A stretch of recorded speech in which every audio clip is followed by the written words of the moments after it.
Welcome to the Inside Texas Football YouTube channel powered by InsideTexas.com. It is another edition of Wednesday Night Live.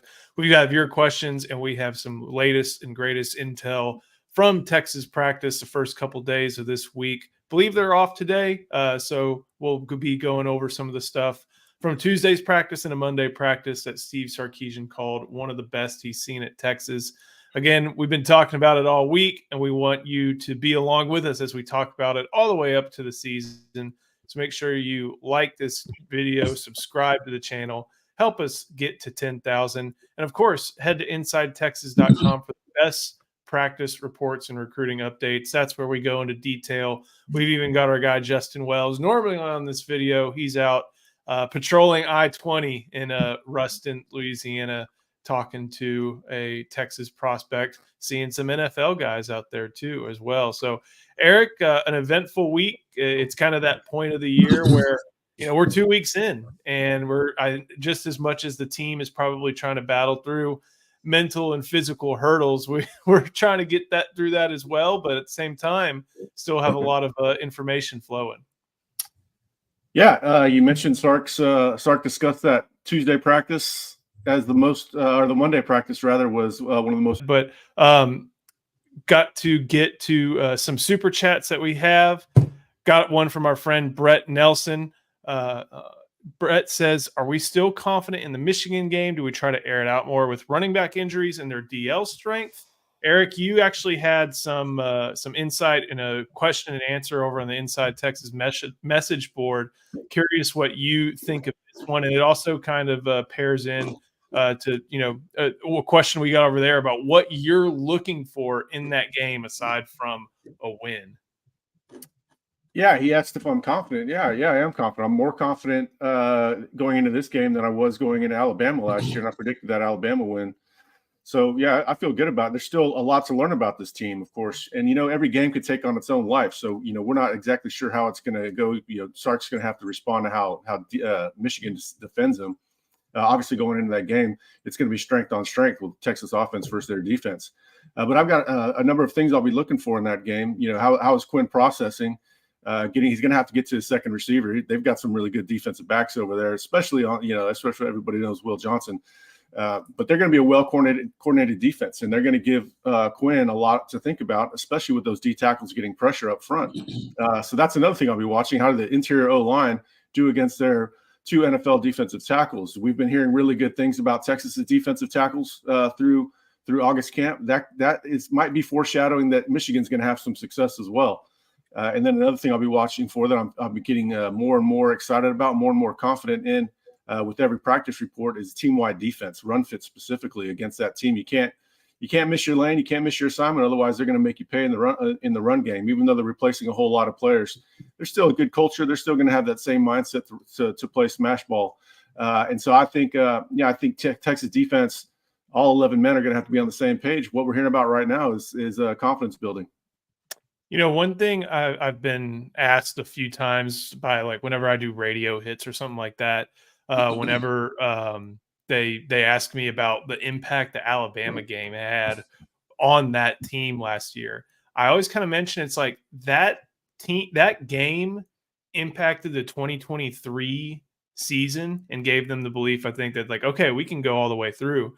But after the season was over, after the dust had settled and the guys came back, I kind of have a sense that Alabama game has them thinking that they can go anywhere now and win, not just in that season. Drew, I'm curious if that type of confidence bleeds over, and still what your thoughts are for Michigan and what you're looking for from Texas aside from a win on that big old scoreboard. I had such a great career and experience at Texas. My freshman year, we went on the road to Arkansas. I think it was the second game of the season. Crazy environment. Matt Jones was the quarterback. I mean, they had talent, and we beat them on the road. That gave us confidence and juice. And I was young. Like, I just expected this is what college football was like playing at Texas. We lost one game my freshman year, and that was to OU 12-0. I do have a story about that later, playing running back on scout team. I can talk about that later. But the following year, we went into Ohio State and did the same thing. So I've experienced what it feels to go into a place, win on the road, and the team, it just builds that momentum. And, after that Ohio State win on the road, you couldn't have told us we weren't going to go win a national championship, which we did. So Alabama game last year, the Michigan game this coming year, you can say what you want about Michigan. It's still a game on the road against the previous national championship team. So you have to prepare. You have to get excited about it. And when's the next time you're ever going to play in Ann Arbor? I mean, these guys get to experience something that I only got to experience once. I got to play at Ohio State at night. We got to be the team that beat Ohio State at night at that time. So really, really excited for the guys to get up to Michigan, that they know what that game means. Michigan has actually earned the right to be a brand now with a title that makes this game mean more than it would have meant maybe a few years ago. So everybody's going to be ready for it. It should really be a good litmus test for what we can do, just how we show up for a game like this. Before we go on and get Coach Dub in here and talk about some stuff that we heard at Tuesday's practice, which is pretty interesting. We have more details over on Inside Texas, but we'll talk about them here. Got to give some love to Luxe Kitchen and Bath. Luxe has been offering high-end kitchen and bath remodels for 3 generations in the Austin area. They have 5-star review after 5-star review and an A+ rating from the Better Business Bureau. Make sure you give them a call, 833-358-LUXE or luxekitchenandbath.com, so they can bring to life that dream vision for your special home. Again, 833-358-LUXE or luxekitchenbath.com. With that, going to bring in Coach Dub. He was on the phone with some Longhorns of old that I think we're all familiar with, but let's talk about the current Longhorns and Eric, some stuff that you wrote about over on Inside Texas, and that's some changes at some various first team positions, offensive line, secondary, maybe even wide out. Curious what you heard from, what you heard, and what are some of the implications you think those moves have? Well, I don't know. I don't know if they're direct implications right now. We'll keep monitoring them and see how it plays out. When you hear Hayden Connor is playing second team center and Cole Hudson is playing first team left guard, that could be as much about Hayden Connor getting reps in case they need an emergency center. Last year they would have needed a third center after losing a couple. So that could just be tinkering. Jahdae Barron, we keep hearing about him starting at boundary corner. Not sure that he's actually locked it up, but man, it's looking more and more likely. He's at boundary, and Malik Muhammad, of course, who had an insane interception in that highly energetic Monday practice, is over at the field. Derek Williams was first team. Makuba and him have been going back and forth. It seems like Michael Taft is the constant in the boundary. I heard all 4 of those safeties look really good recently, with Jelani McDonald included. But right now it seems Derek Williams and Makuba might be battling out to start with Taft. I don't know. We need to keep monitoring that. Taft seems to have a pretty firm grip with that boundary.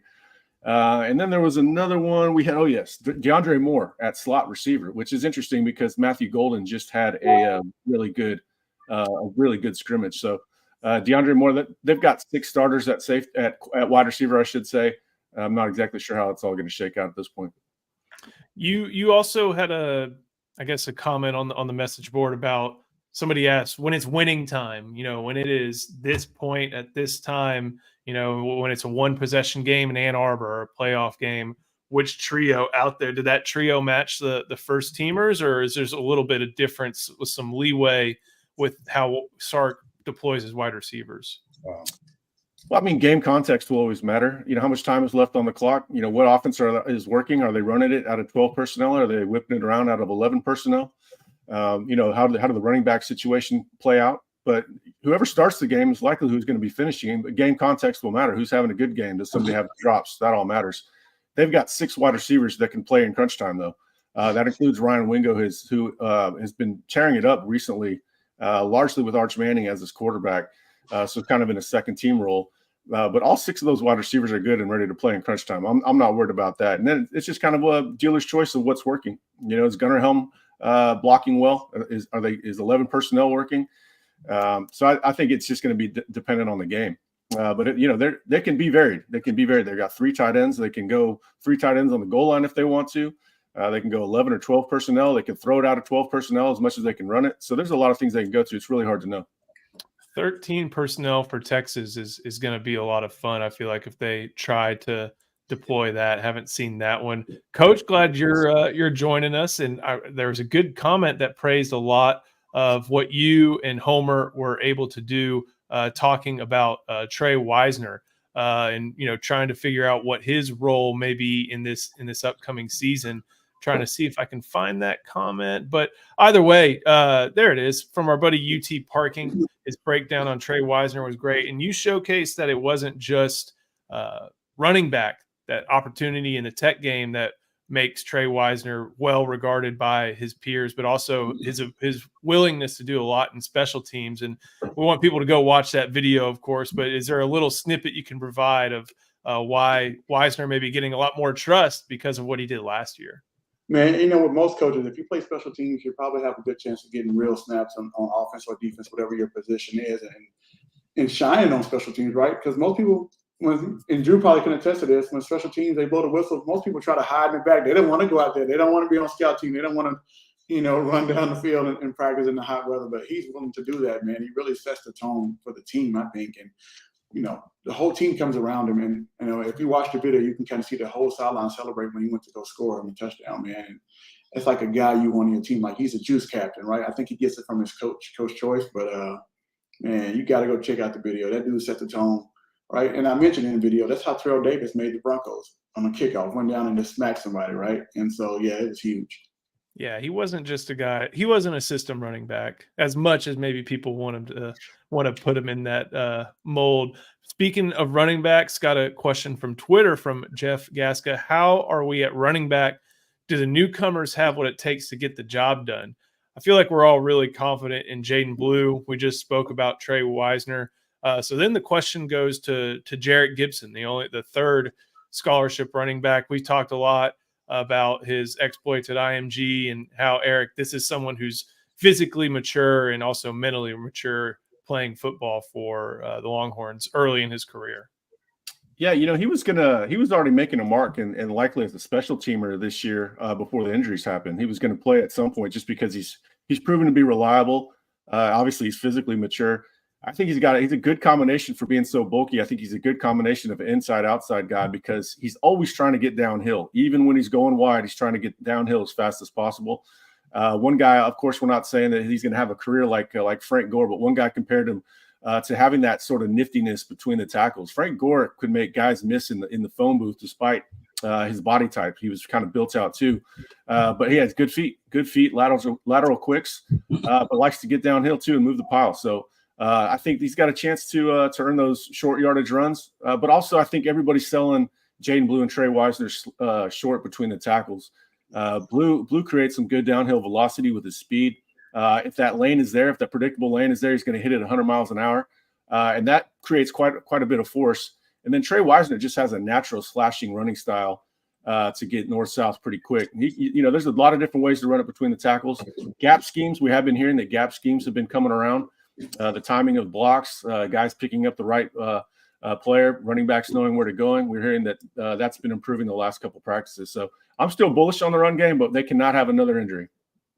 Yeah, and especially now, we can talk about Colin Page in a second, but UT Parking with this one, running back on scout team is brutal, especially I bet at a place like Texas where you are dealing with Anthony Hill, one of the fiercest tacklers, I think, in the conference, and Derek Williams, a sure tackler, and then Bill Norton right there, running back on scout team, is brutal. And I know Patrick Page is in here. I know, not sure if there's any relation to Colin on that one, but I'm curious, when you think of a scout teamer, Drew, when you think of someone who's listed at 6'0" and 210, is there anybody from your era that kind of reminds of who probably could have played and may get some opportunity, but ended up on the scout team and supporting the team that way? Is that a trick question? No. I was one of them. That was Drew early. Hey, I know there's a lot of Texas football knowledge up there, but I don't remember that part. Drew got carries against Hawaii, man, real carries. And it was a completely different time. So at that time, you had Said B, and Selvin. And Selvin had gotten injured for the year in camp. We had Amari Hall, we had Will Matthews, who are fullbacks. Go figure. And then we didn't really have any depth at tailback beyond that. So we only had like 2 weeks before camp ended. I'd only been at safety. They moved me, Ramon Taylor, who was at receiver. They moved him to running back. And then they moved Bobby Tatum at the time over to running back. And we spent the next 3 weeks at running back. The only difference is Ted B wasn't giving up any carries. I mean, at the end of the day, it was, and he played every snap that entire season. But that entire season, there was no thought of anybody ever playing. So they never prepared us to play.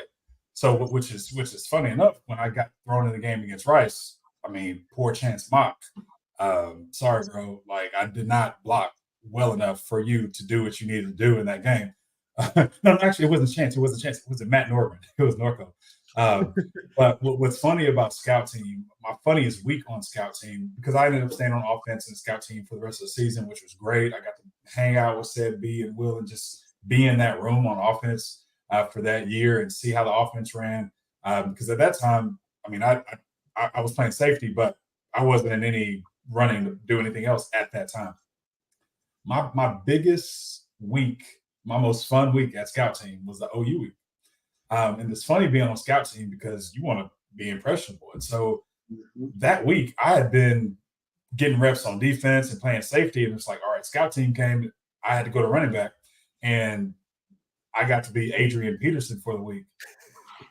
I had a monster week at practice on Scout Team. I mean, lining up 7 yards deep, coming downhill, and just, I mean, I was getting to the edge, and I don't know how, but DJ, I mean, he would get there, but I went into that week feeling like AD is going to eat. I don't know how this game's going to go, but AD is going to eat.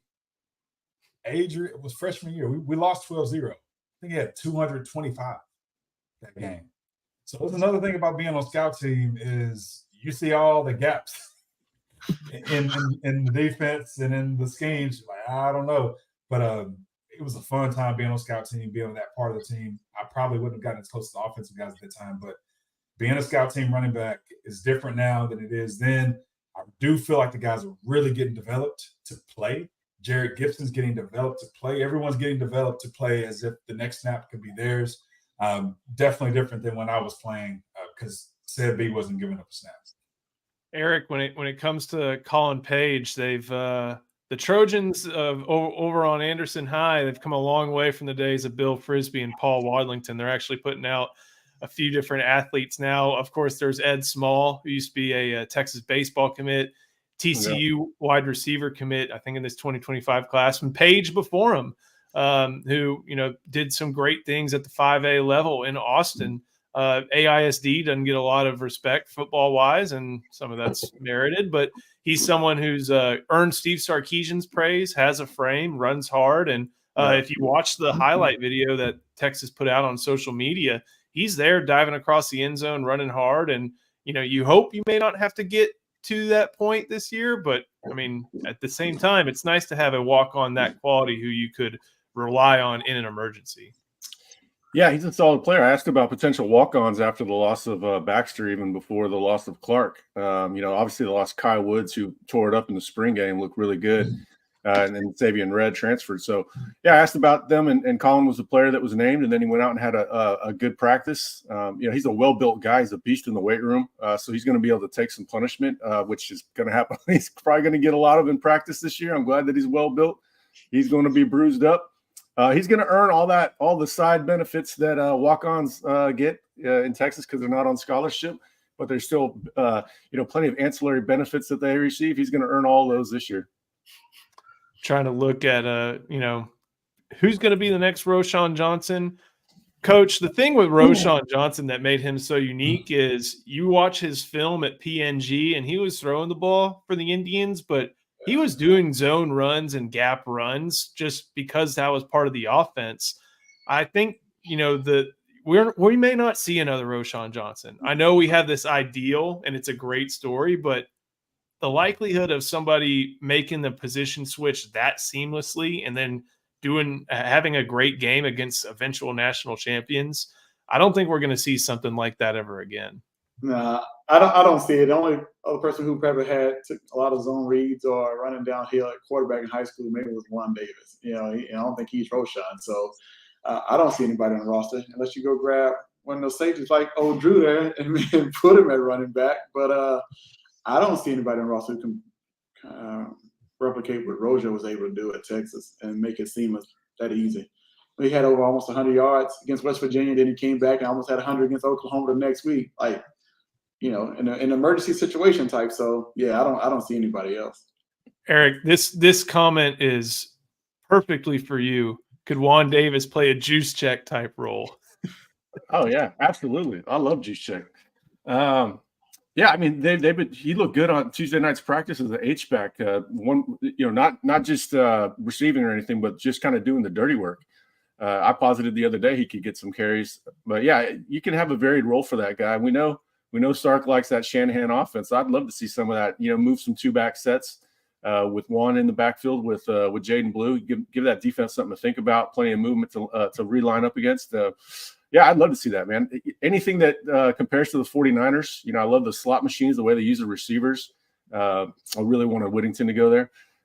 Any time that you have those sort of comps that the Niners have, now they just need to find a George Kittle to make that edge go. Got to get this one. Seems like we get it every show. A lot of people have been asking about it.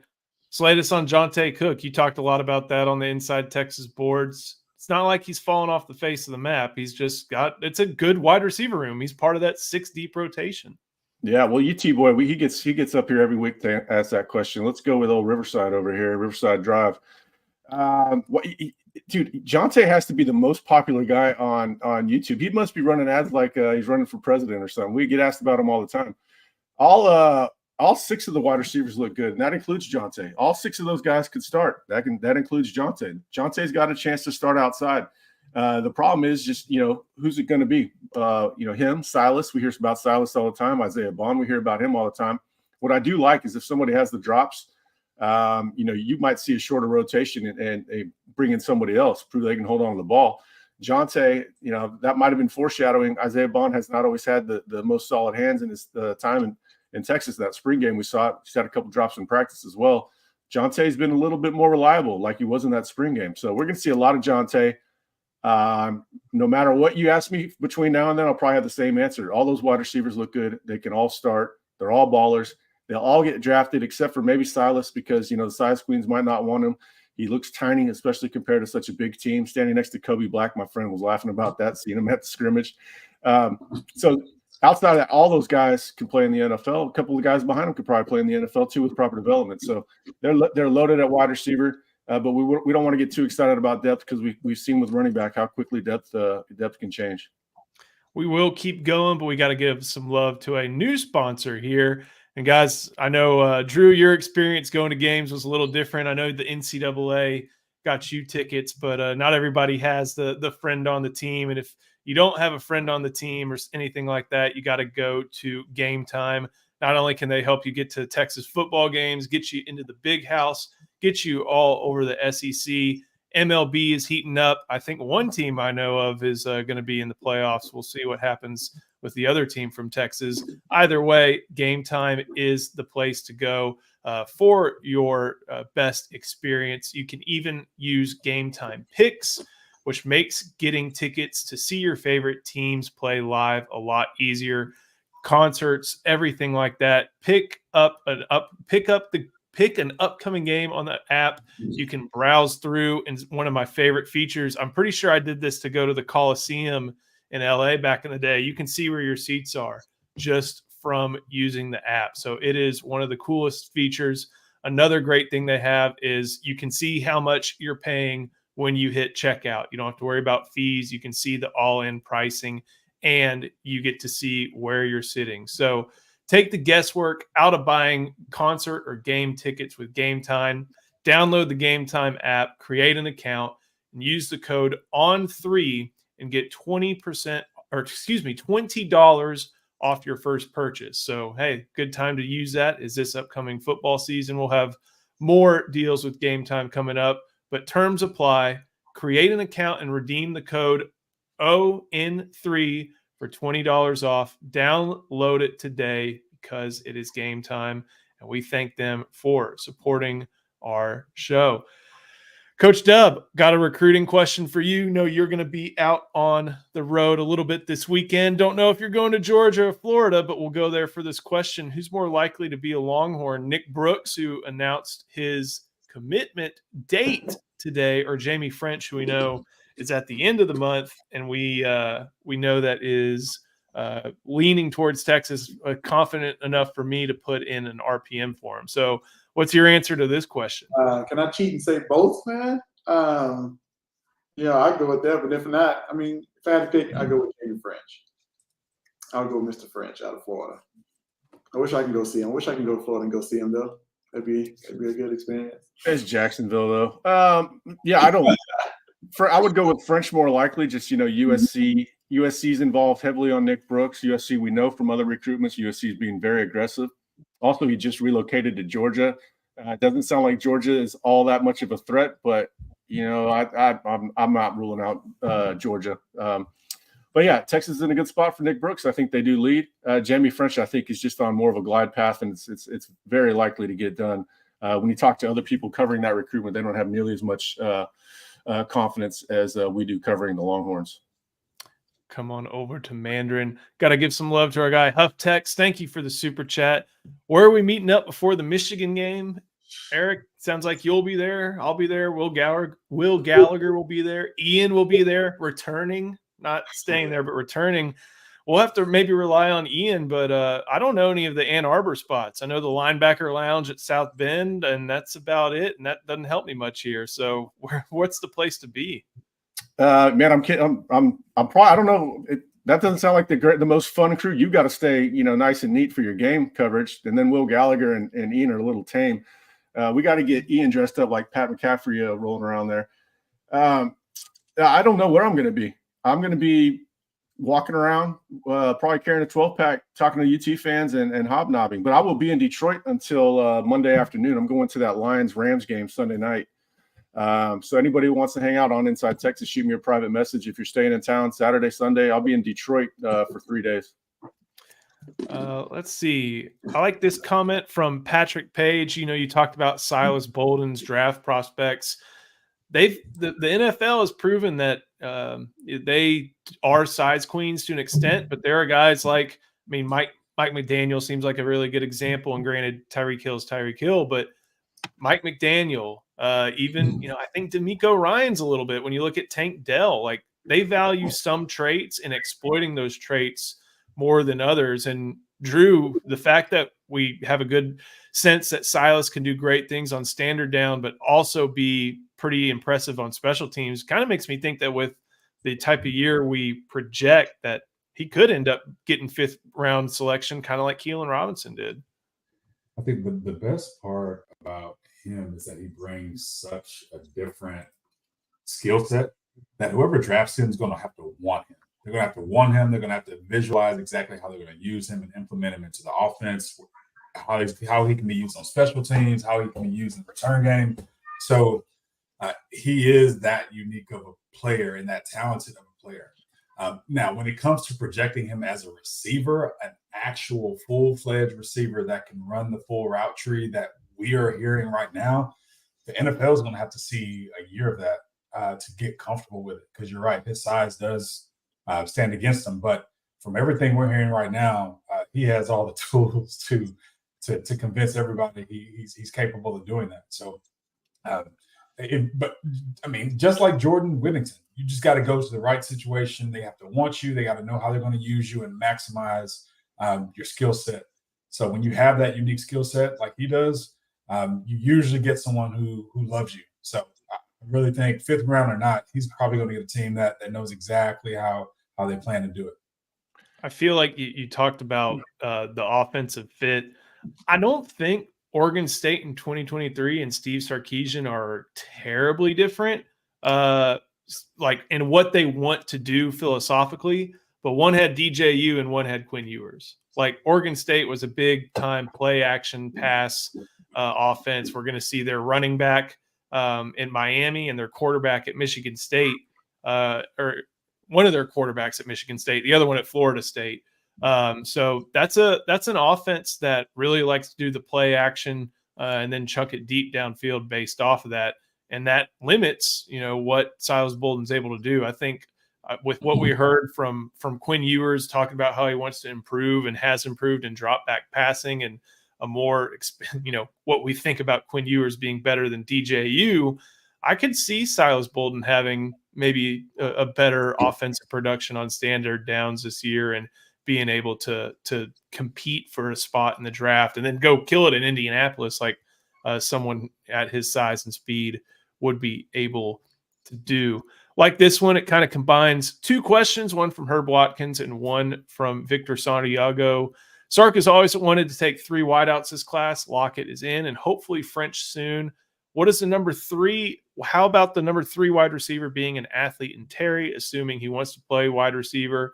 Coach, I plan to go see his scrimmage this Friday. They're playing Taft. He wants to play wide receiver. He wants to play offense, and based off the work Chris Jackson, AJ Milwee, and others have done, they feel fine with Terry being in this class. Yeah, I know we talked about a bit on here before about him having a similar role to little Jordan Humphrey, who played receiver at Texas, who was a former athlete, running back, and everything at South Lake Carroll. So if you're third receiver, I mean, Terry can kind of flex him out in the slot. You can put him outside one-on-one situations versus a linebacker safety. He'll probably dominate those guys. So he has the speed and athleticism to do so. So he could be the third receiver. I think they're happy with Lockett, of course, and if French jumps in the class, they'd be ecstatic to have those two. But you throw Terry in the mix, you got 3 good guys, and you still got Nick Townsend coming as a tight end, so who's also an athlete himself, man. So if anything, Sark can make work whoever he gets, honestly. Eric, when you think about the we've heard Sark say versatility so often. It's it's almost like the old Tom Herman alignment joke that we used to have. But when you have versatile guys like Amari Winston, who can be an H-back type thing. You have Nick Townsend, who can play offense or defense, obviously, but is going to be a tight end. And then Michael Terry. That just seems to continue to add to the length of Sark's playbook and all the different things that defenses have to prepare for. Yeah, well, look at we've said Michael Terry. We're not sure what position he's going to play exactly. Wish that guy was on the team right now, right? Because they could easily just shuffle him towards a running back to help with the depth issues, like Drew did back in the day. It's tons of versatility, schematic versatility. Bouncing between 11 personnel and 12 personnel, but being able to throw out of 12 personnel is huge. And when you have guys like they've got it right now with Juan Davis and Amari Niblack, but they'll have it in continuation with Nick Townsend can play inside or outside. He's a freak. It doesn't matter with him. And then. Amari Winston, Texas, Nick Saban mentioned this at media days. Texas was the hardest team that they had to prepare for all year on defense. And a lot of it had to do with emotions and shifts and getting his defense on the right page to understand what, they're probably going to run this play, but they're going to run out of 5 different looks. That's hard for a defense to drill in a week. Those tight ends. And this actually goes back to Herman. Herman loved having a good tight end. He could never really find one. He finally found one in Jatavian. It was just a little too late. That gives you that much versatility. Texas has plenty of options at tight end. There was a time Texas was looking at taking 4 wide receivers, and knowing how greedy Sark is when it comes to those guys that make his offense go, I bet you they will take a 3rd one outside of French and Lockett if they can get both of those. And Terry will just still be considered an athlete, but possible wide receiver. That's just the way Sark is. And there's a good chance, or at least a decent chance, they'll lose 3 wide receivers off of this team. Bond will probably be gone. Golden has a chance to be gone, and Bolden will be gone. So I still think that they're going to look at wide receiver and take a late guy like they did with Aaron Butler in the last cycle. I like this one because I think it can lead to a different conversation, but we can address it. Hopefully Sark doesn't run any quarterback sneaks this year. Man, I'm trying to think. I think the only time Sark runs quarterback sneak is when it's like hustle up to the line and try to steal a first down. The Alabama game sticks out, and we saw how well that one went. So this one doesn't seem like it's going to be the short yardage solution, but Drew, kind of curious what you think Texas may try to work at when trying to get up that 4th and 1 in crunch time. We just talked about versatility, right? Sark likes to have a lot of different options for what he could do on 4th and 1. as much as we want to be a team that's going to line up and run you over, or a team that can run the quarterback, or a team that has a solution every single time, sometimes, when you have different options for what you can do on 4th and 1, slipping a guy out of the backfield to the flats, whatever you decide to do, Sark usually has a game plan for it. And I hopefully the quarterback run has not been one of those options. And hopefully this year that does not change. Because at the end of the day, when you need 4th and 1, you need 4th and 1. And maybe this line this year, with the experience and the seniority and the age and the strength of these guys, you can do some things like this. But at the end of the day, this has not been in Sark's wheelhouse, but I still expect them to be prepared for those short yardage opportunities as they come up. But yeah, I'm with you. I don't want to see the quarterbacks getting hit. I like this one. And Charlie, I'm kind of curious what y'all may have taught at UNLV for quarterbacks. Did y'all teach dive or slide? We had some bigger guys. They tried to run people over, man. Honestly, didn't really work on sliding much, right? If of course a big guy coming to you, just try to get down. We really didn't work on it as much. But yeah, we had some bigger guys who tried to run over. Had some Tom Herman-ish type quarterbacks and they can run people over. So we didn't really work on the slide much. But I can imagine that they work on that with Quinn, especially Archie and Quinn a lot, working on getting down, sliding. So I don't think I remember identifying this last year in that Sark seems to teach quarterbacks to dive, because if you're diving, you're not sliding, or a defender who's making a split-second decision is coming right at you and knocking your head to the turf and concussing you and knocking you out for weeks. It's a collision sport. There are trade-offs, but I feel like Sark is a guy who says dive forward, because if you dive forward, then your shoulder's going into it and you're going down to the ground real quick, and the body or in the ground absorbs a lot of that impact instead of your head if you're sliding. And remember, that's what cost Dylan Gabriel games in 2022 and made the Red River Shootout partially for that reason, as lopsided as it was. I think we got time for go ahead. Somebody have anything? Oh, okay.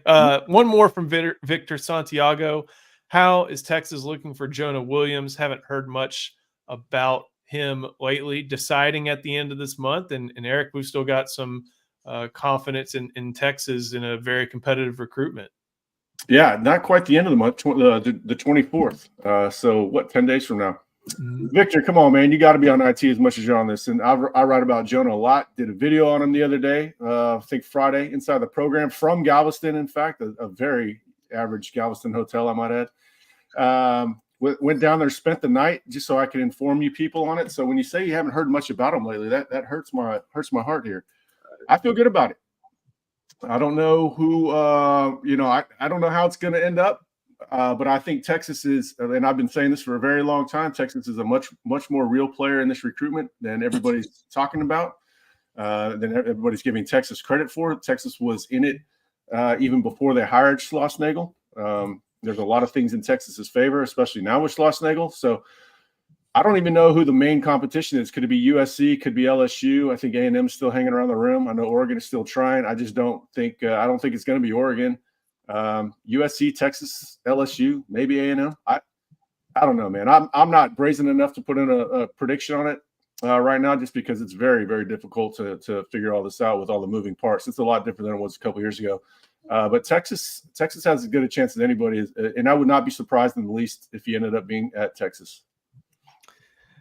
Appreciate everybody who tuned in to watch. Make sure you like the video, subscribe to the channel, help us get to 10,000. We'll be bringing a ton of stuff all the way up to the season. And like Eric said, head to InsideTexas.com. That's where we can go into greater detail, have immediate reaction, a lot of great analysis.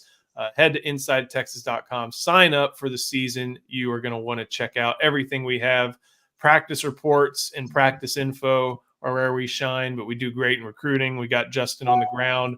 I'll be on the ground. And then our game coverage, I believe, is unmatched. And hey, maybe we get some people on here involved in that game and post-game coverage. So thank you all for watching. Thank you all for bearing with us. And make sure you come to Inside Texas. And we will see you next time on the Inside Texas Football YouTube channel, powered by InsideTexas.com.